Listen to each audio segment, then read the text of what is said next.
Storm Track weather with meteorologist Blaze Keller. This low pressure system has over 1,500 miles to travel, but between where it's at now and here in southern Wisconsin, so many people are underneath winter weather, some sort of winter weather alert. You've got pink shade indicating winter storm warnings. You've got orange indicating blizzard warnings, which is part of the Texas Panhandle into Nebraska. We find purple on the edge of those winter storm warnings. Those are winter weather advisories. And here at home, we have our own winter weather alert, a winter storm watch. That goes into effect starting Tuesday morning and will last through, you're seeing it there on your screen, 6 o'clock Wednesday morning. The heart of this system is really going to be Tuesday. Monday is when it's going to begin, Monday evening. It's Tuesday that the winds ramp up and the snow is going to be its heaviest. And we'll talk about what we're expecting in terms of the kind of snow and in terms of totals as well. In the meantime, mostly cloudy conditions. Those clouds continue to build out ahead of that system. We're in the 20s and 30s right now. A pretty seasonal day, or I shouldn't say seasonal. We're comparable to yesterday, I should say. Similar temperatures, maybe just slightly cooler. Winds are not out of the north or south, so we haven't moved in any new air masses, but that begins tonight. Our winds subtly turn out of the south, and that's going to move in a little bit warmer air, but more moist air as well. Snow lovers, you want the atmosphere to be as moist as it can tomorrow so that all that snow makes it from the clouds to the ground. There is a chance for some dry air to move on in, and that could impact our totals, and we'll talk about what we're thinking in totals in just a moment.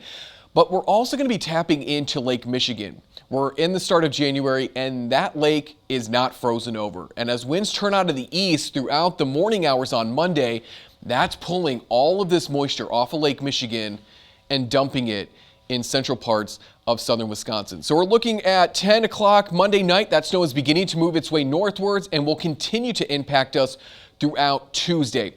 In the mid to late afternoon, those winds turn out of the northeast and then eventually out of the north. So we will cut off lake moisture, but we're still going to be dealing with falling snow as we go overnight into your Wednesday. Keep in mind, winds could be gusting upwards of 30 to 35, 40 miles per hour. So we're expecting whiteout conditions, very low visibilities, as well as some possibly significant snowfall accumulations. Our models continue to boost up these numbers, somewhere between 6 and 7 inches of wet, heavy snow in the Madison area.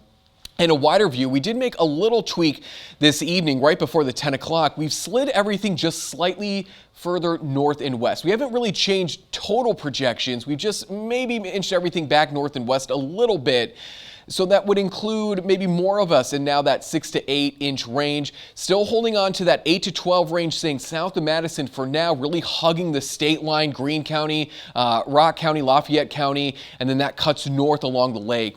There's going to be a very quick snowfall gradient along the Lake Michigan shore and then farther north and west. And what I mean by that is you're going to see totals quickly either increase or decrease depending on if you're heading to the northwest or if you're heading eastward towards Lake Michigan. They will be decreasing if you're heading east, and they'll be increasing if you're moving from the northwest to the south. So we're going to have two areas of gradients, but we're looking at a very significant snow with this system, which is why southern Wisconsin, you're either in that moderate in the yellow, high, or extreme when it comes to these winter impacts. We're talking strong winds. We're talking significant snow totals. Again, some of us across the south could exceed a half a foot of snow. Drifts are going to be locally higher as well as these winds kick around the snow throughout the day on Tuesday.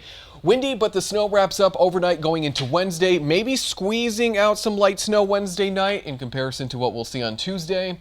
Remaining dry Thursday, Friday.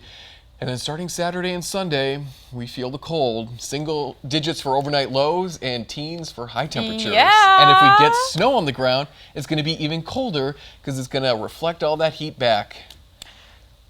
I can tell by this silence you're so excited. I can't wait. You left me speechless. It's coming. Okay, well, thank you, Blaze.